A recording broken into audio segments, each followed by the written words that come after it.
అందరికీ నమస్కారం। ముందుగా ఈ వీడియోకి ఒక లైక్ కొట్టి మన ఛానల్ ని సబ్స్క్రైబ్ చేసుకోండి। ఈ నెల సెప్టెంబర్ 7వ తేదీన భాద్రపద పౌర్ణమి నాడు సంపూర్ణ చంద్రగ్రహణం ఏర్పడబోతుంది। శతభిష నక్షత్రం కుంభరాశిలో ఈ చంద్రగ్రహణం ఏర్పడుతుంది। గ్రహణాలు చాలా అరుదుగా ఏర్పడతాయి, అయితే ఈ నెలలో మాత్రం సంపూర్ణంగా చంద్రగ్రహణం ఏర్పడుతుంది। దీని ప్రభావం మనుషులపైన ఖచ్చితంగా ఉంటుంది। కాబట్టి ఏ సమయంలో చంద్రగ్రహణం ఏర్పడుతుంది, గ్రహణ సమయంలో పాటించాల్సిన విధి విధానాలు ఏమిటి, గ్రహణం పూర్తయిన తర్వాత ఏ నియమాలు పాటించాలి, గర్భిణీ స్త్రీలు తీసుకోవాల్సిన జాగ్రత్తలు ఏమిటి, ఇలా ఎన్నో విషయాల గురించి ఈ వీడియోలో తెలుసుకోండి। ముందుగా ఈ వీడియోకి ఒక లైక్ కొట్టి ప్రతి ఒక్కరూ జై శ్రీరామ్ అని కామెంట్ చేయండి। ఈ నెల సెప్టెంబర్ 7వ తేదీన ఆదివారం నాడు రాత్రి 9:55 చంద్రగ్రహణం ప్రారంభమై అర్ధరాత్రి 1:26 వరకు చంద్రగ్రహణం ఉంటుంది। గ్రహణం ఏర్పడడానికి 2 గంటల ముందే గ్రహణ వేద ప్రారంభమవుతుంది। ఈ సమయంలో ఆహారాన్ని తినకూడదు, కాబట్టి సెప్టెంబర్ 7వ తేదీన రాత్రి 7:55 లోపే ప్రతి ఒక్కరూ ఆహారాన్ని తినేయండి। 7:55 తర్వాత ఎవరూ కూడా ఆహారాన్ని తినకూడదు। గ్రహణానికి ముందు ఏదైనా ఆహార పదార్థాలు వండితే గ్రహణం తర్వాత వాటిని అస్సలు తినకూడదు।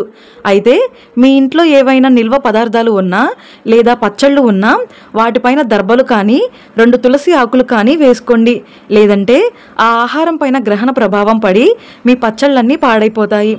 ఇక గ్రహణం ప్రారంభానికి ముందు ప్రతి ఒక్కరూ ఖచ్చితంగా పట్టు స్నానం చేయాలి। అంటే సెప్టెంబర్ 7వ తేదీన రాత్రి 9:55 లోపే ప్రతి ఒక్కరూ తలస్నానం చేసేయాలి। తలకు షాంపూ పెట్టకుండా చన్నీటితోనే తలస్నానం చేయాలి। అయితే వేడి నీళ్లతో మాత్రం గ్రహణ పట్టు స్నానం చేయకూడదు। ఇంట్లో ఉన్న చిన్నపిల్లలు అలాగే అనారోగ్య సమస్యలతో బాధపడేవారు ఈ గ్రహణ నియమాలను పాటించకపోయినా పర్వాలేదు। గ్రహణం ఏర్పడడానికి ముందే మీ పూజ గదిని మూసేయాలి।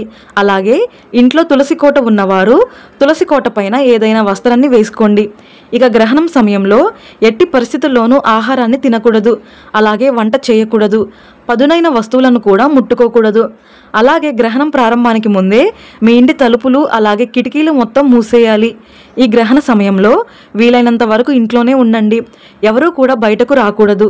గ్రహణం ప్రారంభానికి ముందే సూతక కాలం ఉంటుంది, కాబట్టి సెప్టెంబర్ 7వ తేదీన ఎవరూ కూడా జుట్టు కత్తిరించుకోవడం, గోళ్ళు కత్తిరించడం, గడ్డం తీసుకోవడం ఇలాంటి పనులను అస్సలు చేయకండి।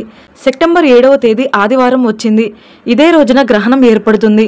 అయితే మనలో చాలామంది ఆదివారం రోజున మాంసాహారాన్ని తింటారు, కానీ ఈ ఆదివారం మాత్రం ప్రతి ఒక్కరూ మాంసాహారానికి దూరంగా ఉండాలి।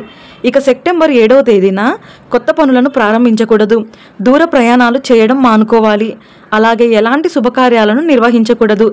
ఇక ఈ గ్రహణ సమయంలో ఇంటి ముందు ముగ్గులు వేయకండి।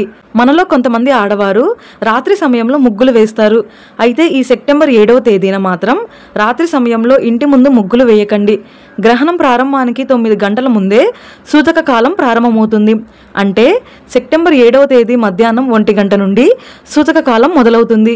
ఈ సూతక కాలంలో ఆలయ తలుపులన్నీ మూసేస్తారు, దేవాలయాల్లో పూజలు కూడా చేయరు।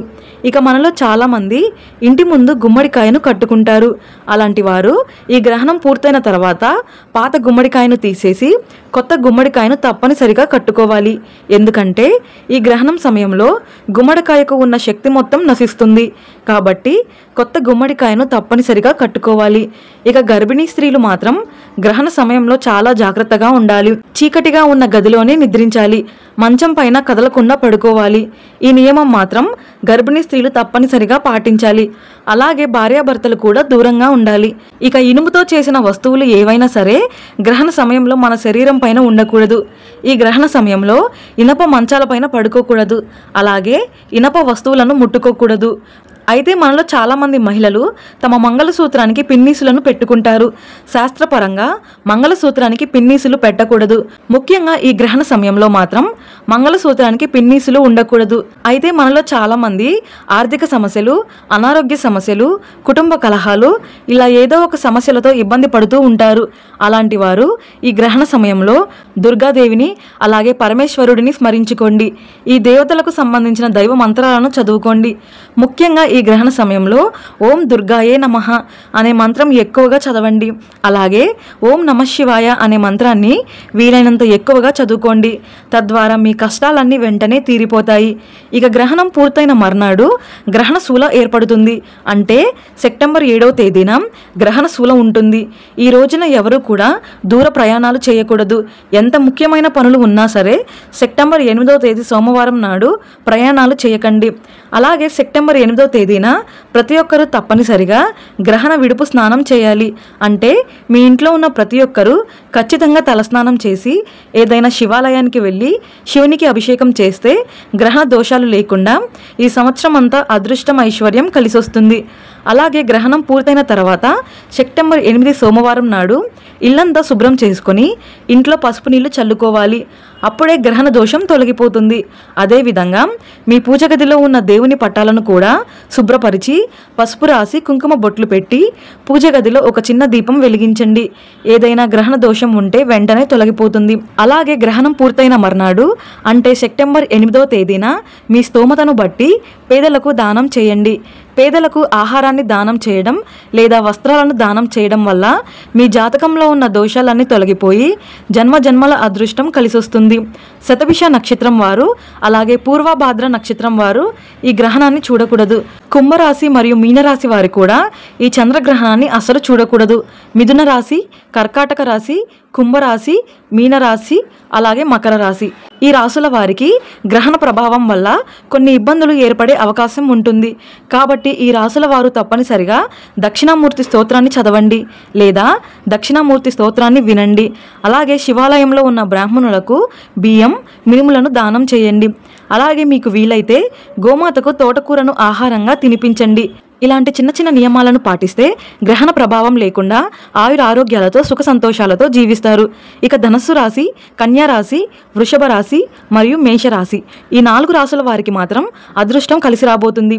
ఈ విధంగా గ్రహణ నియమాలను పాటిస్తూ తగిన జాగ్రత్తలను తీసుకుంటే ఎలాంటి చెడు ఫలితాలు లేకుండా ఉంటాయి.